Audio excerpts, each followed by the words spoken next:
नमस्कार, बहुत स्वागत है आप सभी का। आपके साथ मैं हूं ममता तिवारी। आप देख रहे हैं न्यूज़ 18 का डिजिटल प्लेटफॉर्म। भारत और अमेरिका की तरफ से ट्रेड डील को अंतिम रूप देने की तैयारी की जा रही है, लेकिन दोनों देश के बीच में डील में एग्रीकल्चर और डेयरी सेक्टर बड़ी बाधा बना हुआ है।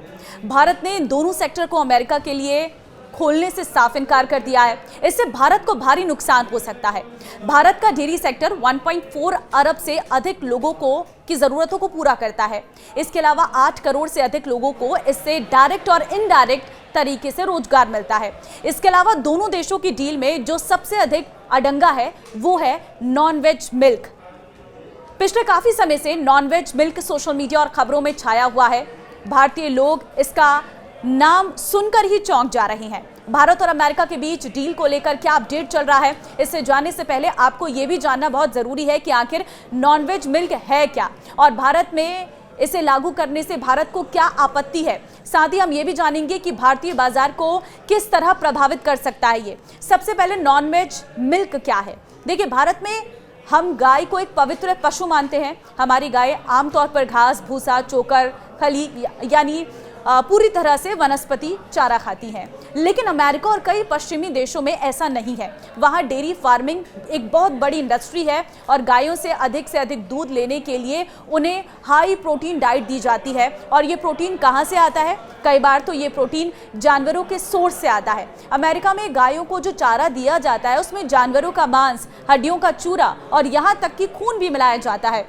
इसे जुगाली करने वाला फील्ड कहते हैं। ये जब कोई गाय ऐसा चारा खाती है जिसमें दूसरे जानवरों के अंश मिले होते हैं तो उसे गाय से मिलने वाले दूध को ही भारत में नॉन वेज दूध कहा जाता है। तो ये तो आपको साफ हो गया है। अब सवाल उठता है कि भारत इसे लेकर इतना अड़िग क्यों है। देखिए, इसके पीछे सिर्फ एक नहीं बल्कि दो बड़ी वजह है। पहली और सबसे बड़ी वजह हमारी संस्कृति और आस्था। वर्ल्ड एटलस की 2023 की रिपोर्ट के मुताबिक भारत की लगभग 38% आबादी शाकाहारी है। ये दुनिया में सबसे अधिक है। हमारे यहाँ करोड़ों लोगों के लिए गाय सिर्फ एक जानवर नहीं बल्कि गौ माता है। हम दूध और घी का इस्तेमाल हर रोज पूजा पाठ और धार्मिक अनुष्ठानों में करते हैं। अब सोचिए, क्या कोई अपने आराध्य को ऐसा दूध चढ़ाना चाहेगा जिसके बनने की प्रक्रिया में मांसाहार जुड़ा हो? बिल्कुल नहीं। ये हमारी धार्मिक भावनाओं को सीधी चोट पहुंचाने जैसा है। इसलिए भारत सरकार ने इसे नॉनवेज नेगोशिएबल रेड लाइन बना दिया है। सरकार ने साफ कर दिया कि अमेरिका से आने वाले डेयरी प्रोडक्ट्स के लिए ये सख्त सर्टिफिकेट देना होगा। इस सर्टिफिकेट में साफ साफ लिखा होना चाहिए कि जिन जानवरों से ये दूध लिया गया है उन्हें कभी भी मांस, बोन मील, ब्लड मील या किसी भी दूसरे जानवरों के अंगों से बना चारा नहीं खिलाया गया है। जब तक अमेरिका ये गारंटी नहीं देता तब तक उनके डेयरी प्रोडक्ट के लिए भारत के दरवाजे बंद हैं। अब आती है दूसरी बड़ी वजह, वो है पैसा, यानी हमारी अर्थव्यवस्था और हमारे किसानों की रोजी रोटी।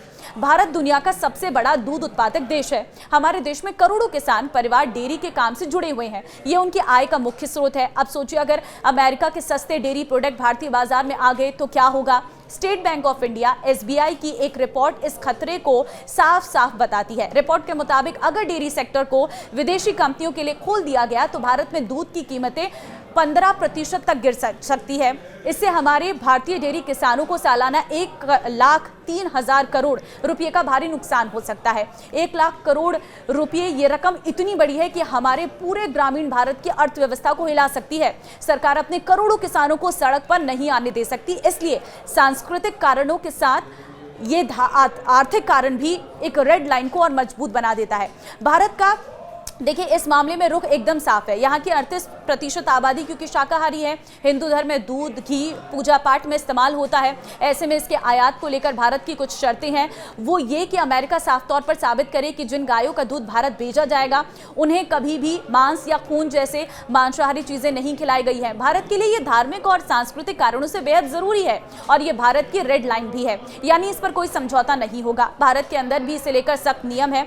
पशुपालन विभाग ये सुनिश्चित करता है कि दुधारू पशुओं को कभी मांस, हड्डी या खून आदि ना खिलाया गया हो। ऐसे ही नियमों की वजह से अमेरिका में भी मांसाहारी दूध या ऐसे दूध से बने उत्पाद भारत नहीं आ सकते हैं। इसके अलावा दूध के मामले में भारत को अमेरिका पर निर्भर रहने की जरूरत भी नहीं है। भारतीय बाजार में एंट्री चाहता है अमेरिका बड़ा डेयरी प्रोडक्ट एक्सपोर्ट करने वाला देश है। वो भारत के इस नियम को गैर जरूरी व्यापार बाधा मानता है। अमेरिका भारत के एक बड़े डेयरी मार्केट में एंट्री करना चाहता है जो दुनिया का सबसे बड़ा दूध उत्पादक और उपभोक्ता है। लेकिन अमेरिका में गायों को सुअर, मछली, मुर्गे और कुत्ते के हिस्सों वाला चारा खिलाया जाता है। अब इसका असर क्या होगा? भारत दुनिया का सबसे बड़ा दूध उत्पादक और उपभोक्ता है। यहाँ की 8 करोड़ से अधिक आबादी की रोजी रोटी दूध पर टिकी है। साल 2023-24 में भारत ने 239.3 मिलियन टन दूध का उत्पादन किया है। धार्मिक वजहों के अलावा भारत के पास इस डील को रोकने के लिए आर्थिक कारण भी है।